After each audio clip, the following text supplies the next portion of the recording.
mira qué bonito. Fly with me, dice ahí, ¿no? Yo soy Ricardo Bajo Herrera, un minutito sobre la hora. Arranca un capítulo más de... Casi me corta la cabeza, ahí estoy bien, ¿no? Ahí estoy bien, sí. Bolivia, una llama y una cometa palestina. Luego, que levante la mano, ya. Que levante la mano, ¿cómo le dicen a las cometas en México? No le dicen cometas en México. En muchos países le dicen esto es una cometa.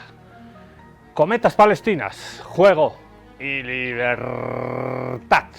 Igualité, fraternité, igualité, fraternité, igualité, fraternité. ¿Cuál era la otra? Igualdad, fraternidad y liberté, pues. Juego y libertad, las cometas palestinas. Y ahí dice fly with me, vuela conmigo. ¿Por qué vamos a hablar de el otro en plenos, hace unos meses, en plenos bloqueos? Cuando se criminalizó la protesta y bueno, creen que con miedo y represión se van a mantener. ¡Ja! En medio de los bloqueos, un señor ahí muy cerca de la Plaza Murillo estaba vendiendo cometas. Y una señora le compró una cometa. Y yo, hace nunca, mucho tiempo que no veía una... Y le dijo, es para mi nietita. Y yo, ¡ay, qué lindo! ¿Cuándo dejamos de jugar con cometas? Todo el día con el pinche celular y los videojuegos. En los videojuegos, ustedes que tienen hijos o nietos, ¿han visto los videojuegos que juegan sus nietos o nietas o hijos? O sea, ¿de qué se trata el videojuego? Yo una vez hace mucho, no hace tanto tiempo, el año pasado volvía de un partido de Villa Ingenio, volvía caminando por la avenida Luis Espinal, que comunica Villa Ingenio con la ex tranca de Río Seco, se tarda 20-25 minutos. Y ahí al final, cuando ya llegas a la ex tranca del Río Seco, hay varios sitios de videojuegos donde entran a jugar.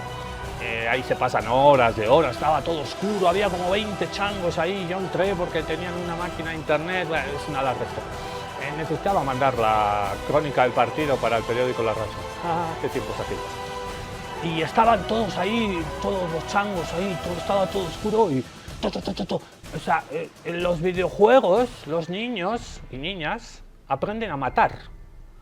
En Palestina, y en nuestra época también, salíamos al campo con una cometa o al barrio y nos pasábamos horas de horas volando una cometa. Y el viento, ya no, corre, tienes que correr, y subía la cometa. Bueno, en Palestina, y especialmente en la Franja de Gaza, pero también en Cisjordania, lo que los sionistas dicen Judea y Samaria, es decir, la Palestina ocupada, es una tradición jugar con cometas. Y a los niños y niñas palestinos en la Franja de Gaza, primero a sus abuelos los expulsaron y exiliaron en la Nakba de 1948. Vivían en la Palestina histórica y no, se tienen que ir ustedes, váyanse ahí a la Franja de Gaza, ahí al lado del desierto, hay frontera con Egipto, ahí, váyanse ahí. Y se fueron. Y nacieron hijos y nacieron nietos y después llegó el genocidio y el bombardeo. Les quitaron la tierra, les quitaron sus casas, bombardearon sus casas, asesinaron a sus familias, cometieron un genocidio, les mataron de hambre, les quitaron la electricidad, el gas, los alimentos, destruyeron el 98% de los hospitales, destruyeron el 99% de las escuelas. Y antes sí, así un poquito con el celular jugaban, iban a la escuela y solo les dejaron las cometas y el mar. Parece poético, ¿no? El único entretenimiento que tiene la niñez en la Franja de Gaza es bañarse en el mar Mediterráneo oriental, no pueden salir a pescar sus padres. Antes, por derecho náutico, un saludo a toda la gente, a todos los estudiantes de Derecho que nos escuchan, por derecho marítimo, tú puedes pescar puedes salir a pescar 18 millas. El ente sionista, el Estado terrorista de Israel, dijo, no, los pescadores palestinos, esas aguas territoriales no son de Palestina, son nuestras. Hello, eso solo lo dicen ellos. No lo dice nadie más, el derecho internacional dice otra cosa, la comunidad internacional dice otra cosa, las Naciones Unidas dicen otra cosa. Pero les bajaron de 12 millas a 9 millas, luego a 6 millas, luego a 3 millas. 3 millas son nada, lanzas una piedra y ahí está. Es decir, los pescadores palestinos no pueden salir a faenar, como dicen ellos, a pescar, a la mar, como dicen ellos. Para todos los pescadores del mundo, el mar no es masculino, es femenino, porque es una diosa, la mar que nos da muchas cosas. Pero ya no se puede salir a pescar en la Franja de Gaza, porque lo han reducido a 3 millas, y en 3 millas no hay peces, viejo. Y si salen un poquito más, los ametrallan. Ha habido asesinatos de pescadores, como ha habido asesinatos, las famosas narcolanchas en el Caribe a manos de Donald Trump. Netanyahu es el peor presidente que ha tenido los Estados Unidos. ¿Se entiende? Y Donald Trump es el peor presidente que ha tenido el Estado terrorista de Israel. ¿Se entiende? Y a los niños de la Franja de Gaza le quedaban 2 cosas, 2 divertimentos, sin escuelas, sin hospitales, sin casa, sin familia, sin nada, sin futuro. Los palestinos no tienen derechos humanos. La Declaración Universal de los Derechos Humanos que se aprobó en el 48, después de la Segunda Guerra Mundial, rige para todos, menos para los palestinos. Porque nadie dice nada, nadie dice nada. Y tenían 2 entretenimientos para pasar la mañana, la tarde. Volar cometas, como esta, o irse a bañar al mar, jugar con las olas. Bueno, las cometas acaban de ser prohibidas por el Estado terrorista infanticida de Israel. ¿Por qué? Porque han llegado algunas cometas que se las ha llevado el viento y se ha roto el hilito, y han llegado algunas colonias sionistas que están cerca de la Franja de Gaza. Y dicen esos colonos de ultraderecha que hace unos años pusieron aquí abajito la cometa, pusieron artefactos explosivos y que echaron esas cometas y se incendiaron un par de jardines. Y el ministro de Defensa de Israel, el señor Israel Katz, ha dicho que jamás que los terroristas están usando, van a usar, han usado, usan y usarán las cometas como drones militares. Una cometa. Y a continuación, todo esto es mentira, ¿no? Y a continuación es el relato sionista que apoya a los medios de comunicación de la derecha, que apoya a Hollywood, que apoya al establishment, que apoya a todo Cristo. Y han dicho a continuación Netanyahu, escuchando a su ministro de Defensa Israel Katz, que cometa que vuele un niño en Palestina, su casa, él, su familia y todos sus vecinos serán bombardeados y asesinados porque las cometas son armas de los terroristas. ¿En serio? ¿Are you kidding me? Eso es hoy el Estado terrorista infanticida de Israel. Eso es el Estado que tiene y que ha reanudado relaciones diplomáticas con el actual gobierno del Estado plurinacional de Bolivia. Las cometas palestinas, señores, señoras, señores terroristas que han matado a más de 22.000 niños solo por ser niños palestinos. Las cometas palestinas siempre serán sinónimo de juego y de libertad y de juego. Arranca un capítulo más, uno más, dedicado a Palestina, porque no dejaremos de hablar de Palestina y no dejaremos de condenar el genocidio del Estado terrorista de Israel. Esto es Contextos Salvajes.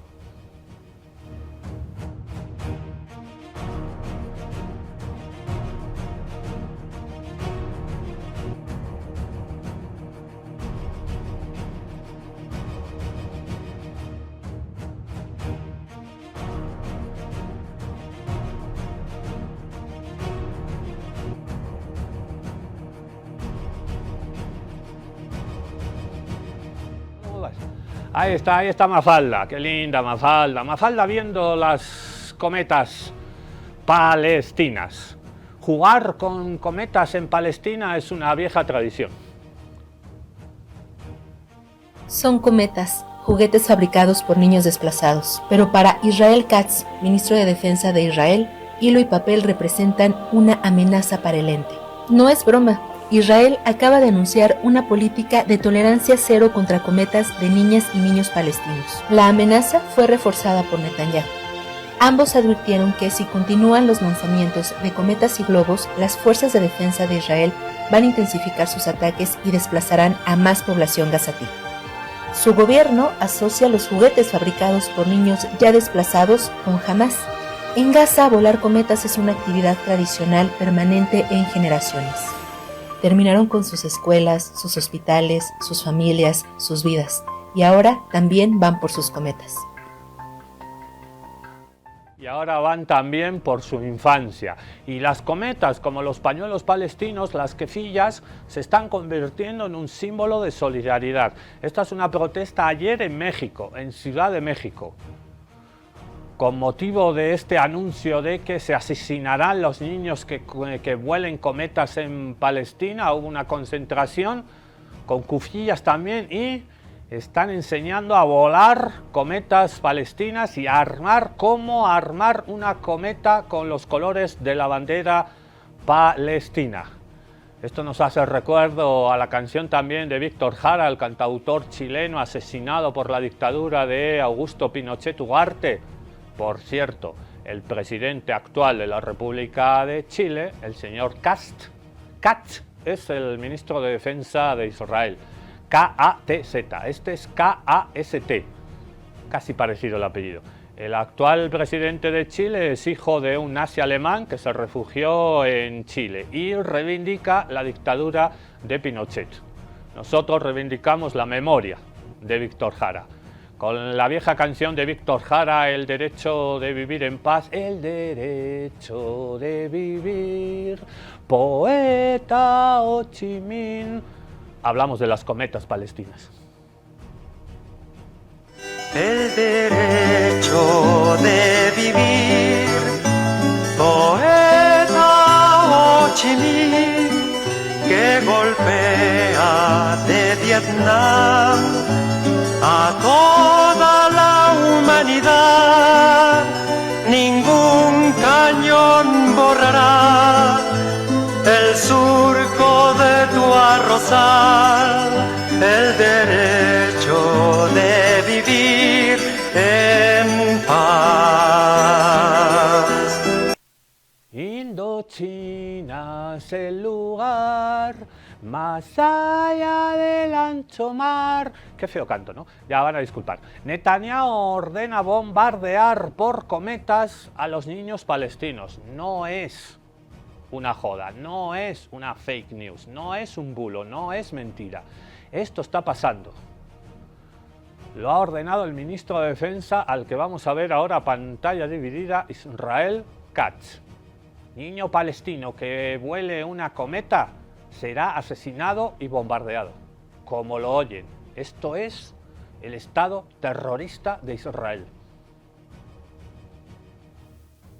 يكرهون الحياة يكرهون الورد يكرهون النساء يكرهون في الأرض كالجذور هنا هذه أرضي وهذا عمري وسأحيا هنا هذه أرضي وهذا قدري وسأفنى. Ahí lo teníamos al impresentable. ¿Y qué han hecho los niños? Impresentable por decirle algo, que estamos en horario de protección al menos. ¿Y esto qué es? Esto es la Franja de Gaza. ¿Y esto qué es? Un puesto para que los niños palestinos entreguen sus cometas, como lo oyen.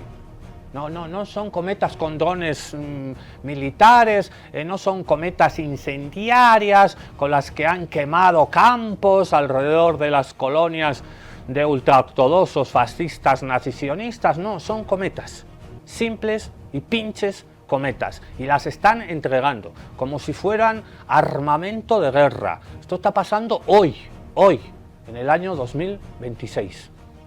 ¿No nos da vergüenza? Y el mundo calla, y el mundo mira para otro lado, y el mundo no dice absolutamente nada. Israel tiene derecho a defenderse, dicen. ¿De estos niños que vuelan cometas? Respira. Seguimos viendo las cometas palestinas. Para cualquier persona, esta cometa o un globo o un simple avión de papel son simplemente juegos infantiles. Pero para el ente ocupante, estos objetos son considerados una amenaza y un objetivo militar. Una lógica difícil de entender, especialmente cuando se amenaza con evacuar barrios enteros por algo que para cualquier niño no es más que un simple juego. Bombardean sueños, pero no la fe. Palestina vuela. ¿Y ellos qué? Nada. ¡Libre! ¡Libre el cielo! Ni con F-16 ni con su odio eterno. ¡Libre! ¡Libre el cielo! Este hilo es nuestra voz. Gaza eres tú, Palestina soy yo. ¡Libre! ¡Libre el cielo! Ni con F-16 ni con su odio eterno. ¡Libre! ¡Libre el cielo! Este hilo es nuestra voz. Gaza eres tú, Palestina soy yo. Todos somos Palestina. La respuesta a la pregunta en la editorial, ¿cómo le dicen a las cometas en México? Les dicen papalotes. Qué lindo hablan en México, ¿no? Papalotes. Suena chapilotes. ¿Cómo hacer una cometa con los colores de Palestina? Vamos a hacer vamos a hacer cometas. ¿Qué tienes que hacer esta tarde? Vamos a hacer cometas. Tan linda está la tarde hoy aquí en La Paz, Bolivia. El cielo está azul, ha subido la temperatura, corre un poquito de viento. ¿Por qué no hacemos una cometa? Coloca 2 varillas en forma de cruz, átalas en el centro con un palito, 2 varillas en forma de cruz, ahí está, átalas con un palito, sí, ya lo tengo, amarra el palito alrededor de las puntas de la cruz, rodea el marco, hace un diamante, listo, sí, ya lo tengo. Ahora hacemos los colores de Palestina en forma de diamante, diamante es el triangulito rojo de la bandera palestina, franja negra arriba, lo tengo, ahí en el medio la blanca, sí, lo tengo, abajo la verde y el triangulito, el diamante rojo, sí, lo tengo, ya pegamos el papel sobre el papalote y listo, tenemos ya la cometa. Pega, corta, necesitamos varillas, una tela, papel de esos colores, listo, podemos hacer una cometa para volarla así, de bonito, libre en el cielo.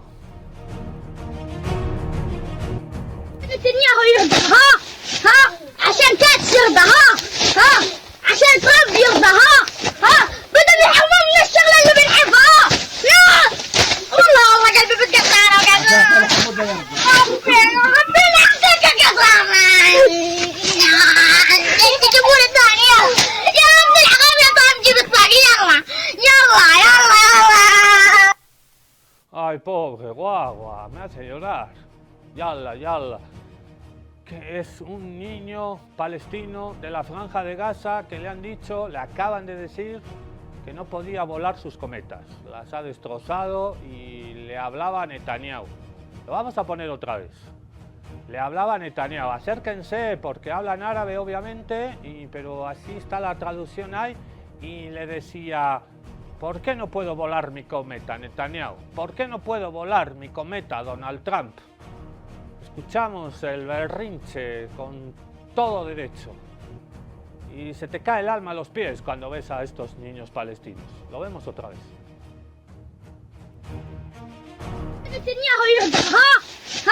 عشان كاتس يرضى عشان ترامب يرضى بدهم يحرمونا الشغله اللي بنحبها والله قلبي بتقطع ربنا يحفظك يا قطران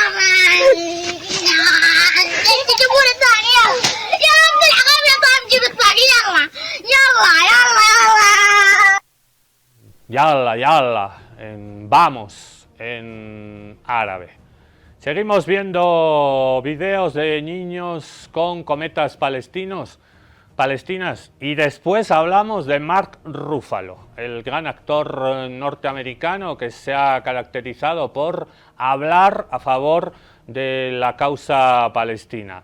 Yo solo quiero volar mi cometa, dice un niño palestino en la Franja de Gaza. ¿Por qué no puede volar un niño palestino su cometa en la Franja de Gaza? أنا طفل صهيب محمد جربوع. أتحدث نيابة عن جميع أطفال غزة. أنا طفل صغير لا أحمل في يدي إلا طائرة من ورق، ولا أحلم إلا بسماء واسعة تطير فيها أحلامي بلا خوف.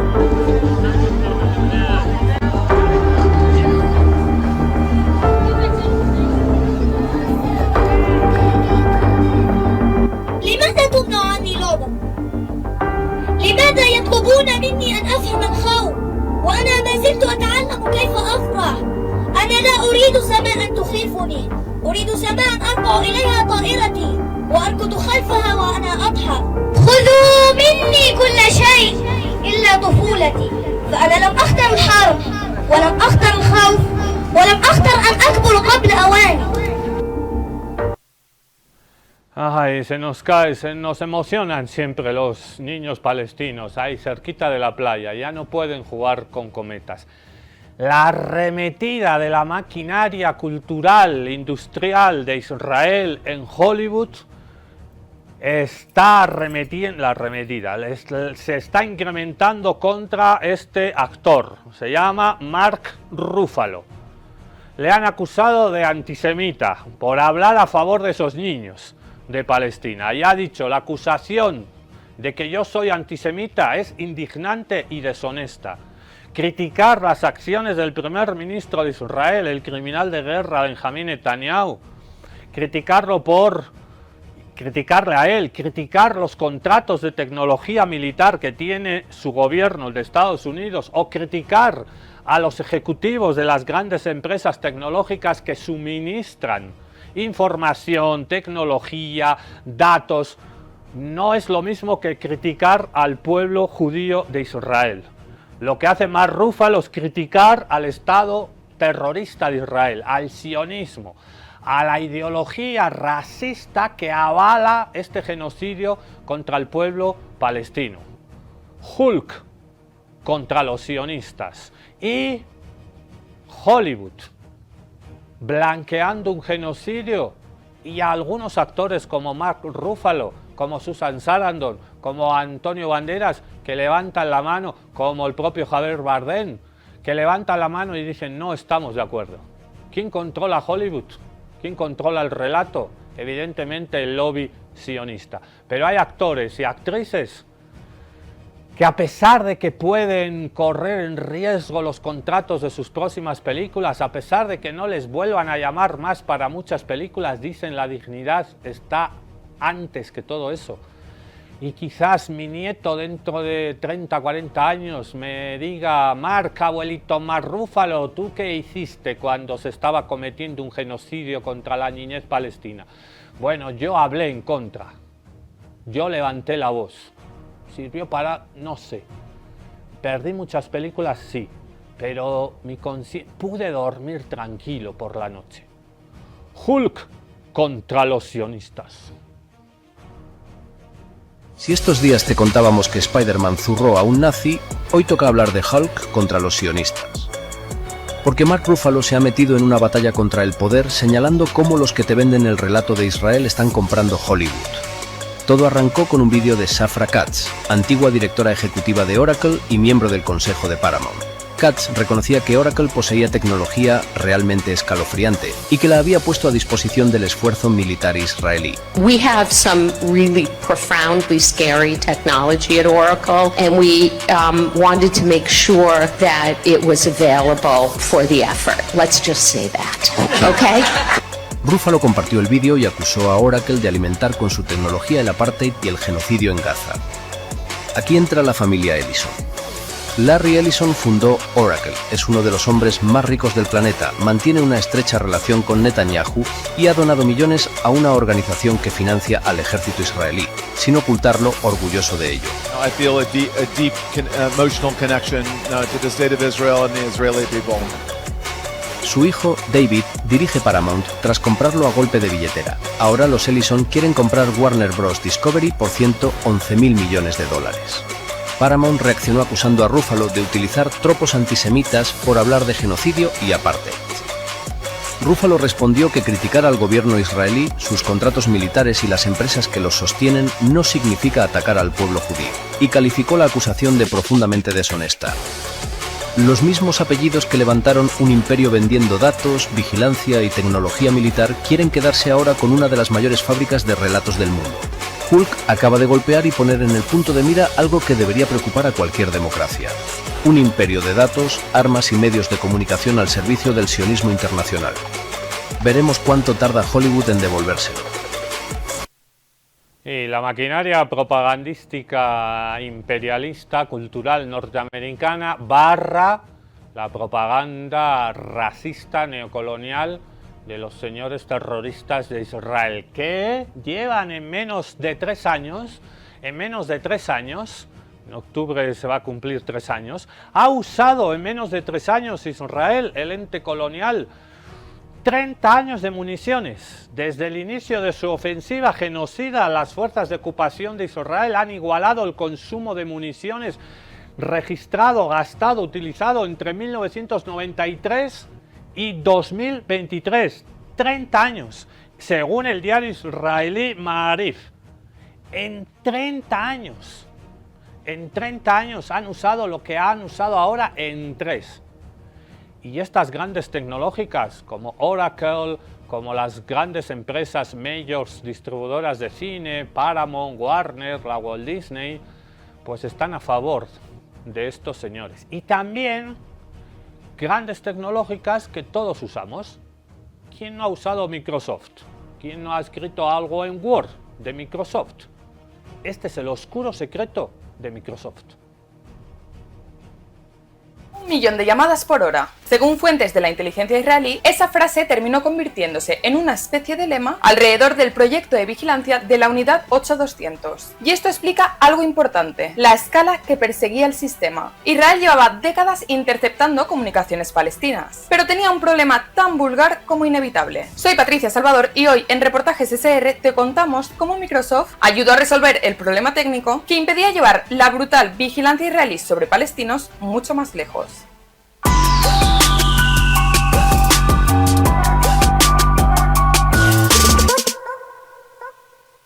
1 millón de llamadas por hora. La unidad 8200 es una de las principales unidades de inteligencia del ejército israelí. Su especialidad consiste precisamente en interceptar comunicaciones, procesar enormes cantidades de información y convertirlas en inteligencia militar. Y en Palestina disponía de una ventaja extraordinaria. Israel lleva décadas controlando buena parte de las telecomunicaciones de los territorios ocupados y acumulando una capacidad enorme para escuchar llamadas y seguir las comunicaciones de la población palestina. Pero había un límite.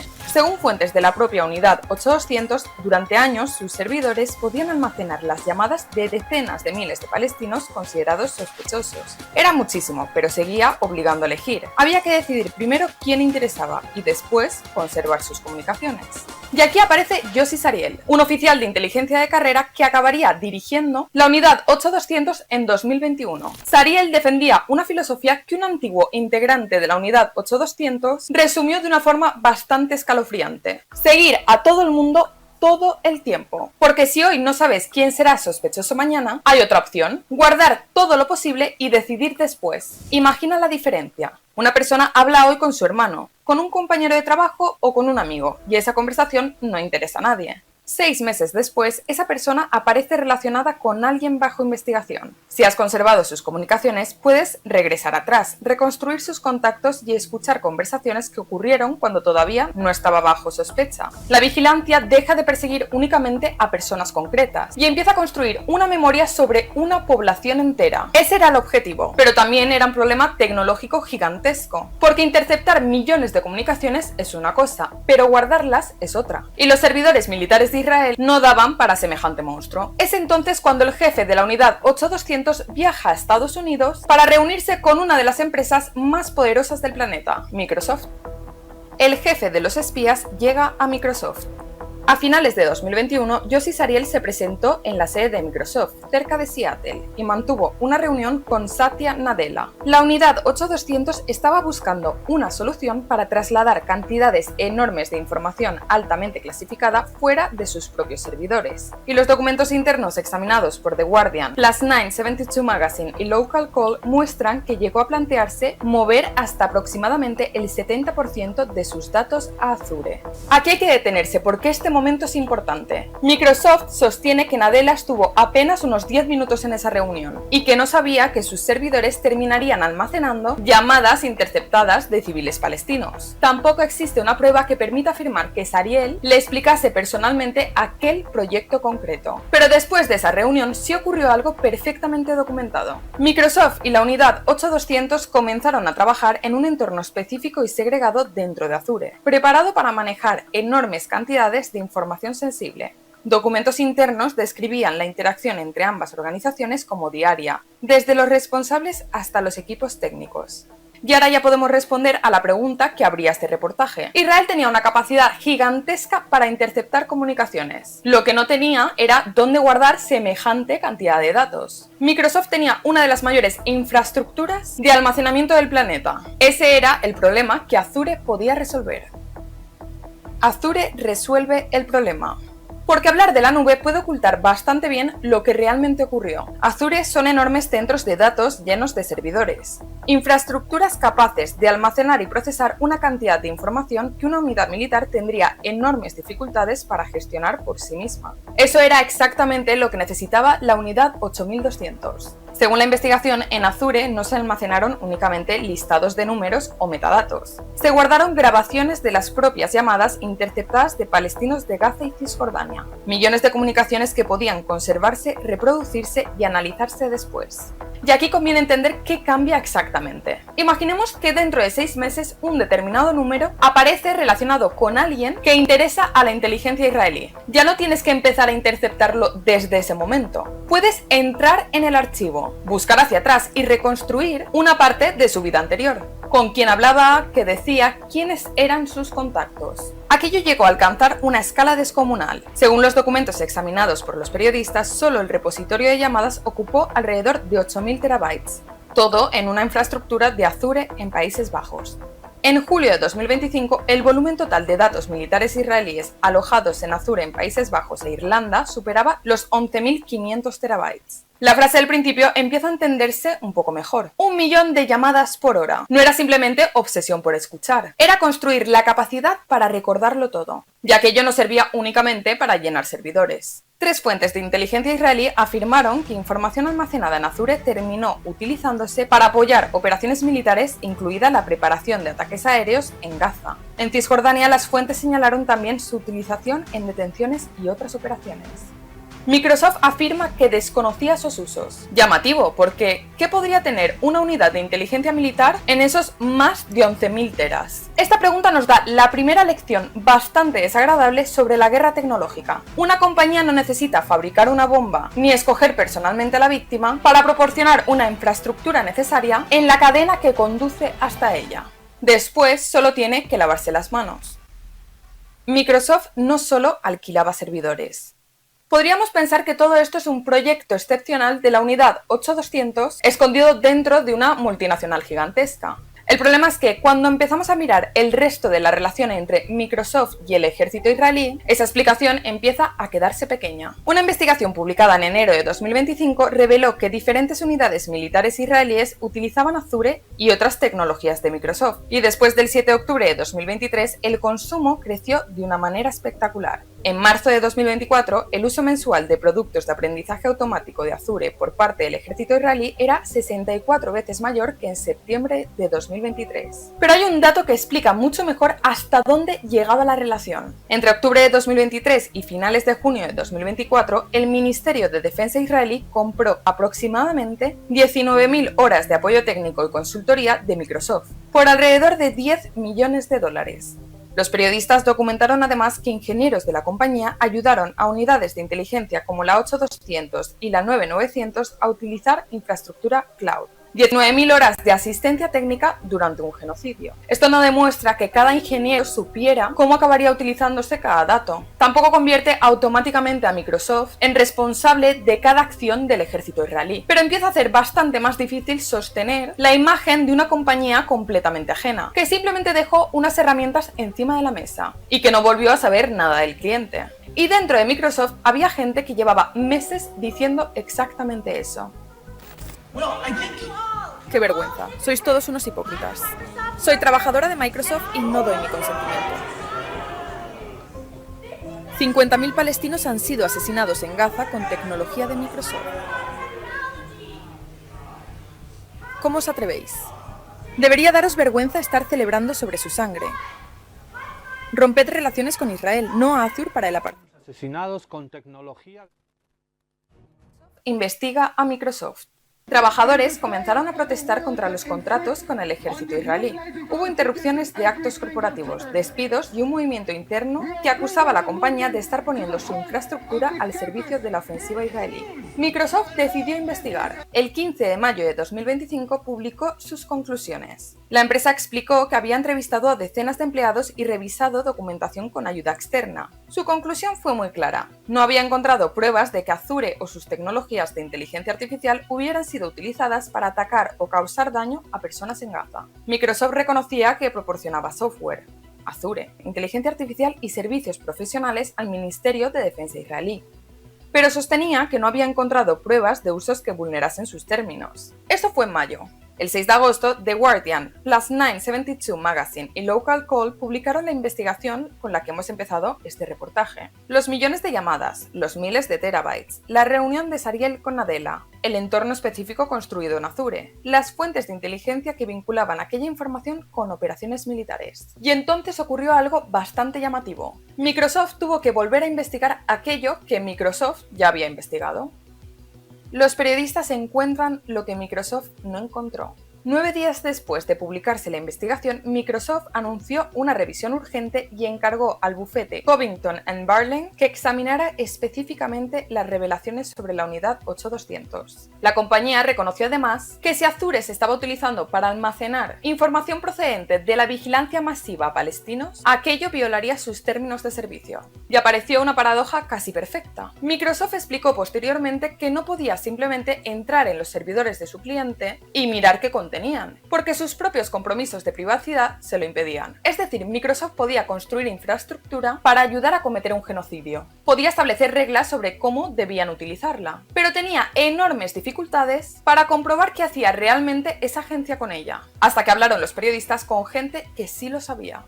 El 25 de septiembre, Microsoft anunció que su nueva investigación había encontrado evidencias que respaldaban elementos de lo publicado y decidió cancelar determinados servicios de almacenamiento e inteligencia artificial utilizados por una unidad del Ministerio de Defensa israelí.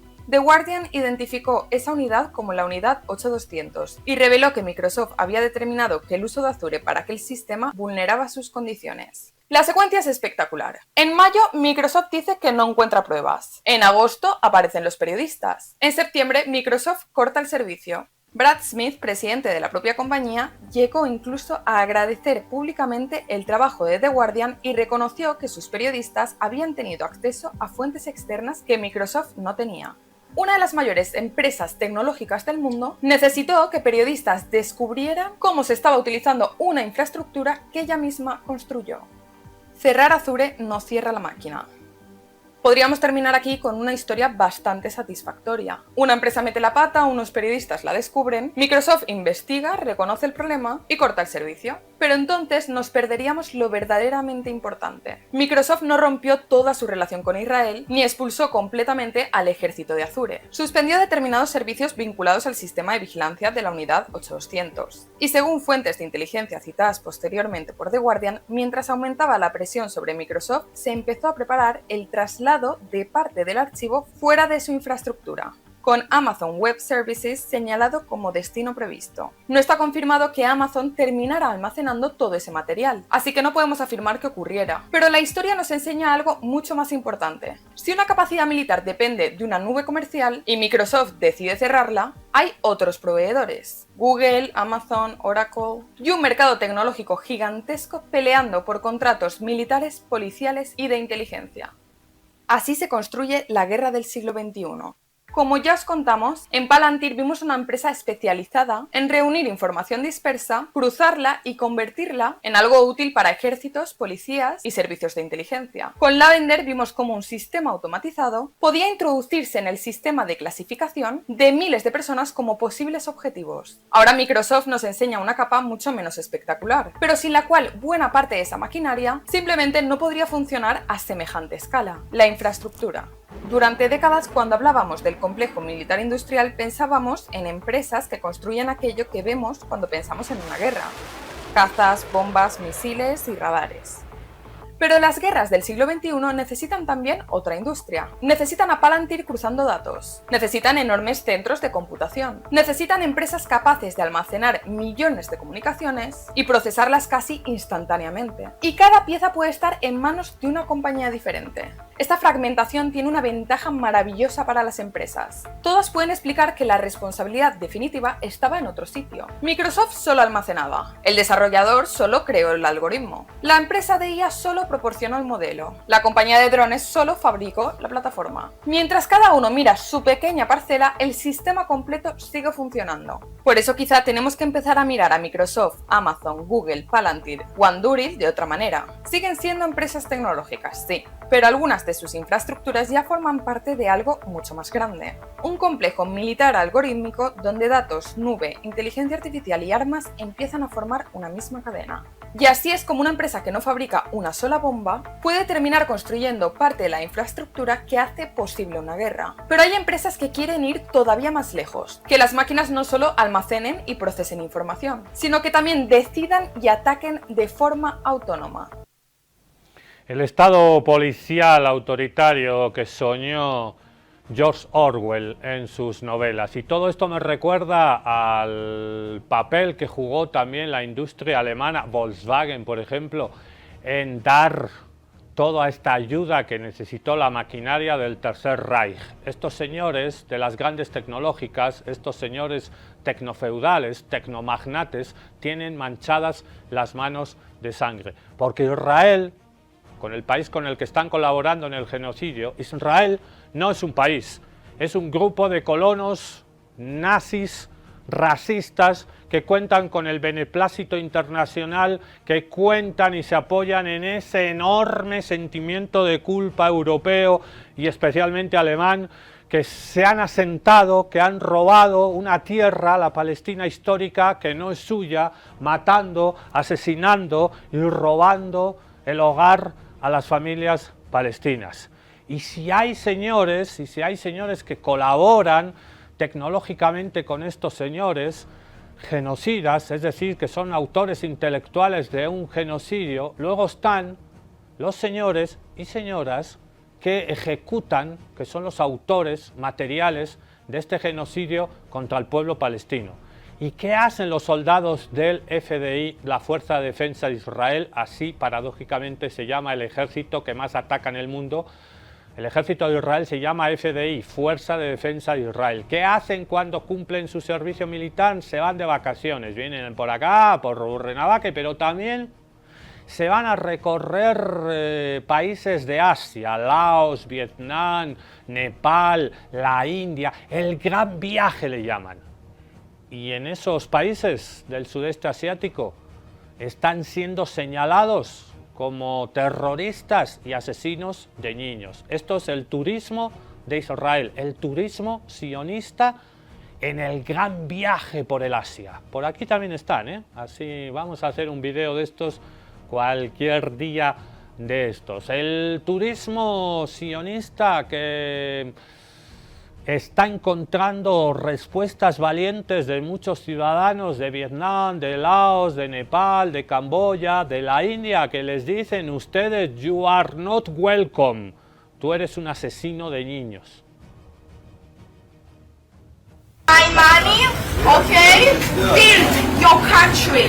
Los turistas israelíes provocan altercados, enfrentamientos con locales y comportamientos irrespetuosos que se han repetido en países como India, Nepal, Tailandia, Vietnam o Laos, lugares que forman parte de la ruta que denominan Hummus Trail.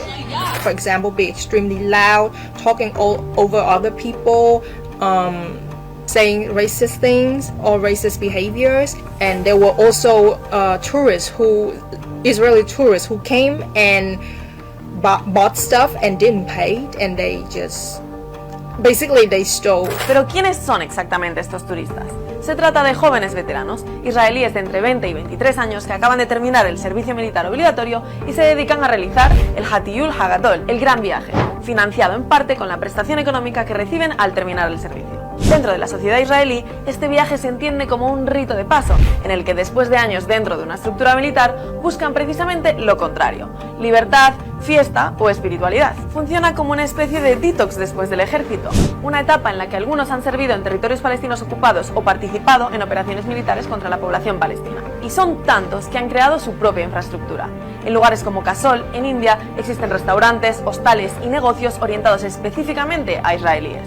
Algunos lugares son conocidos como mini Israel, y en destinos como Siargao, Filipinas, existen incluso casas de Chabad, espacios comunitarios que sirven de punto de encuentro para viajeros israelíes. Y es que hay algunos códigos muy presentes en la cultura israelí que pueden hacernos llegar a entender por qué se dan estas actitudes. Shitat Matzliah, o el método que funciona. Sería algo parecido a si cuela, cuela. Es decir, intentar obtener una ventaja y comprobar hasta dónde puedes llegar. Como turista puede traducirse en saltarse una norma, exigir una excepción o presionar a un trabajador para comprobar si acaba cediendo. No ser un fraier. Fraier es alguien que se deja engañar o permite que otros se aprovechen de él. Algo que en Israel tiene una connotación muy negativa. No ser quien cede, quien pierde o de quien se aprovechan puede marcar una forma de relacionarse basada en imponerse y evitar quedar en una posición de desventaja. Chutzpah. La chutzpah se asocia al descaro, la audacia y la insolencia. Y no siempre tiene una connotación negativa. También puede significar tener agallas y no dejarse intimidar. Fuera de Israel, esa disposición a desafiar límites puede generar conflictos cuando implica ignorar normas, convenciones sociales o a la autoridad local. Estos comportamientos están generando cada vez más rechazo en algunos destinos, cuyos locales ahora ya no quieren la presencia israelí. The local people, especially in Vietnam, they start to make the connections that maybe these horrific behaviors have a lot to do with the war crimes committed in occupying Palestine, and people start to feel gross out, start to feel like this is unacceptable. A pesar de ello, estos jóvenes israelíes gozan de un privilegio difícil de ignorar. Mientras algunos pueden tomar un avión y desconectar en una playa paradisíaca, millones de palestinos siguen atrapados entre bombardeos, hambre, desplazamiento y muerte. Why you don't want to ask? Sorry, we don't want. Because I'm from Israel? Yeah, you know right. And then? You are not welcome. No atendemos a turistas sionistas de Israel y buscamos a este señor por genocidio. Esos lugares paradisíacos y exclusivos donde les atienden en su idioma, donde ponen letreros en su idioma, bueno, se nos hace conocido acá también en Bolivia, ¿no ve? No hay más que ir a Rurrenabaque, no hay más que pasearse aquí en la ciudad de La Paz por la calle Yampu, por la Santa Cruz. Hay restaurantes que atienden y que tienen letreros en hebreo y que dan la bienvenida a chicos y chicas que han estado involucrados en asesinatos de niños palestinos. Ustedes no son bienvenidos. Free Palestine. Hayaya Palestina. Hay muchas pintadas en la calle Yampu diciendo Free Palestine, para que lo entiendan en inglés, y también en Aymara Hayaya Palestina. Y estos señores no solo se dedican a viajar con el dinerito que les han dado del servicio militar obligatorio, 3 años los hombres, 2 las mujeres, acumulan esos sueldos de 3 años y se dedican a viajar por Asia, por América Latina. Y bueno, no solo hacen estos viajes, sino en sus bodas, estamos hablando de bodas, un acontecimiento hermoso.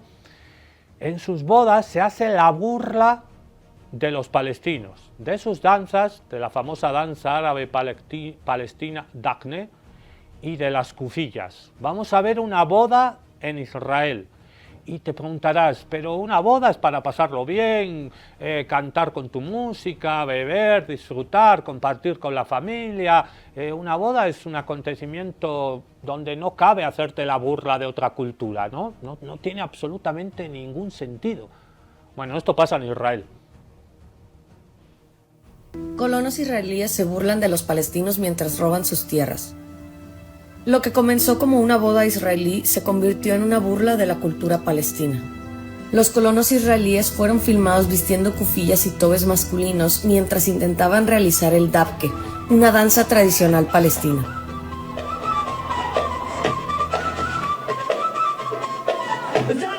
Los tobes son una parte integral del patrimonio palestino. Los palestinos los han usado durante cientos de años para expresar su cultura. Las kufiyas se consideran un símbolo de la resistencia palestina. Hoy en día son usadas por personas de todo el mundo para expresar solidaridad con los palestinos. Mientras los colonos israelíes se burlan libremente de las tradiciones palestinas en los asentamientos ilegales, las bodas palestinas son frecuentemente atacadas por incursiones militares israelíes. Hace unos días, una novia y un novio palestinos fueron detenidos mientras viajaban en su propia caravana nupcial.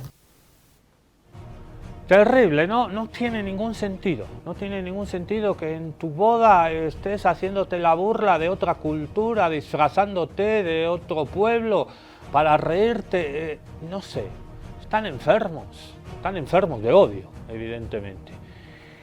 En Francia, ¿has sido en Francia? Sí. Esta foto es de un campo de fútbol, de una cancha en la Franja de Gaza, rodeado todo de edificios destruidos.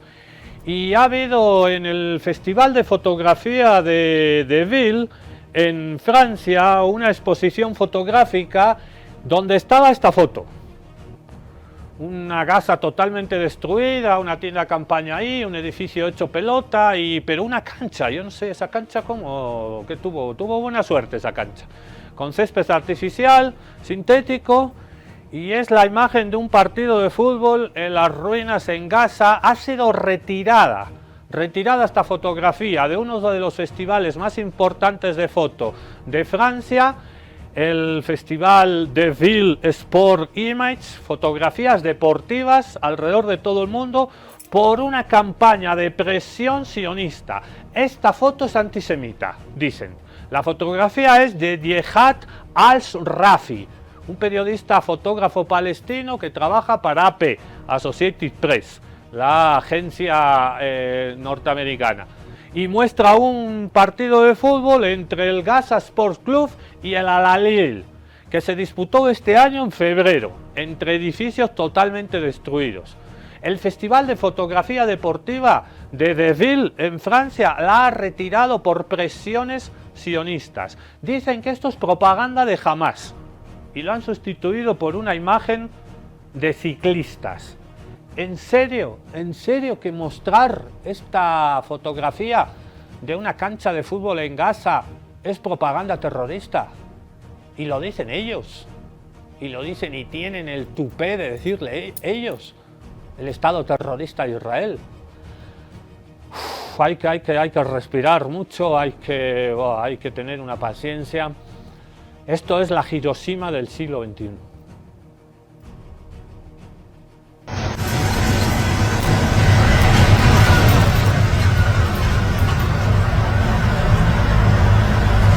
משה מפנקר.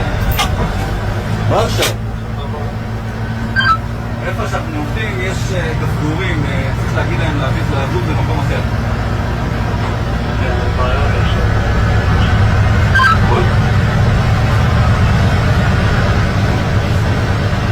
Channel 2. No, Channel 1. Channel 1.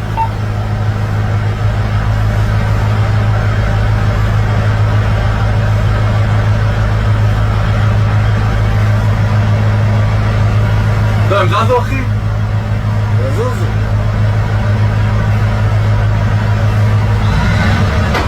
וואי, כואב לי הקר. יא עמר, אחי. Estos no solo son crímenes de guerra internacionales, sancionados por el derecho internacional contra el pueblo palestino. Estos son crímenes de guerra, de lesa humanidad contra todos, contra toda la humanidad. Israel está dejando a la Franja de Gaza sin alimentos. Solo el 3% de la Franja de Gaza hoy en día es cultivable. Y mientras tanto, los grandes medios de comunicación, vamos a ver el ejemplo de la televisión pública española, mientras tanto, los grandes medios de comunicación hegemónicos de la derecha, aliados del nazisionismo, como la gran mayoría de cadenas de televisión acá en Bolivia, siguen siendo cómplices de este genocidio, de estos crímenes de guerra contra la humanidad. Y vamos a poner un ejemplo: la hipocresía moral de estos periodistas y de estas cadenas, que se fijan más en el sufrimiento, en el trauma psicológico que le deja a estos señores de Israel cometer un genocidio. Es decir, no te pones del lado de la víctima, sino, ¡ay, sí, cuánto sufre el verdugo!, ¿no? Es como si alguien viola y asesina a una mujer y tú dices, ¡ay, pero el hombre, el feminicida, el machista, el misógino, después del asesinato está sufriendo mucho, tiene problemas mentales, no duerme bien! Esto está pasando con Palestina. Los israelíes viven con un run constante de guerra. Vivir en un clima de alerta permanente ha disparado el consumo de drogas y de fármacos. Vaciar la mente para no consumirse por dentro. ¿Qué os llama más la atención de esto? ¿Que hable del trauma israelí mientras Gaza sigue contando muertos? ¿La absoluta falta de coherencia moral? ¿O que todo esto lo haga la televisión pública? Porque alguien tuvo que pensar que era una buena idea. Alguien vio Gaza reducida a escombros, decenas de miles de palestinos muertos, familias enteras borradas, hospitales destruidos, hambre y desplazamientos masivos, y decidió que el enfoque que necesitábamos era preguntarnos cómo se sienten los israelíes. Y la pregunta que nos taladra la cabeza es hasta qué punto el marco sionista está ya tan normalizado que incluso una televisión pública puede mirar esta carnicería y acabar colocando emocionalmente al verdugo en el centro del relato.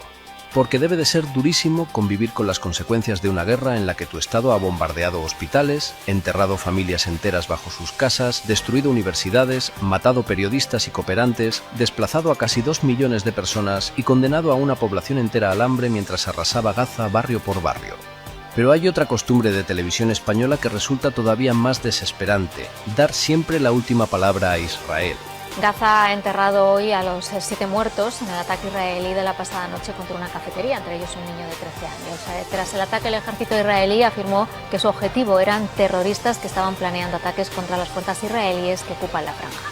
Cuentas los muertos, enseñas los escombros, explicas el ataque y justo antes de cerrar, Israel asegura que, como si después de casi 3 años y una montaña obscena de evidencias, el trabajo periodístico siguiera consistiendo simplemente en colocar 2 versiones enfrentadas y marcharse a publicidad. No hace falta imaginar conspiraciones y tentáculos secretos dentro de televisión española para que el resultado sea gravísimo. Basta con una redacción tan acostumbrada al marco israelí que haya olvidado una regla elemental del periodismo.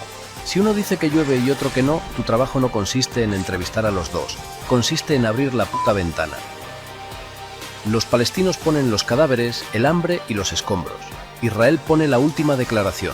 Y la televisión pública todavía nos pregunta cómo se siente Israel. No podemos contener tanta tensión, al final la gente colapsa. Si vives en Israel, nunca sabes si mañana será un día tranquilo. En fin, esto ha sido un capítulo más de Contextos Salvajes dedicado a Palestina. Nosotros volvemos mañana. Nos vamos siempre con el grito y el mensaje que nos dejó el Coco Manto. Tinkuna Kamakachu, no a Ricardo Cani. No moriré mientras en mi corazón hay un rugido de tigre y de boliviano libre.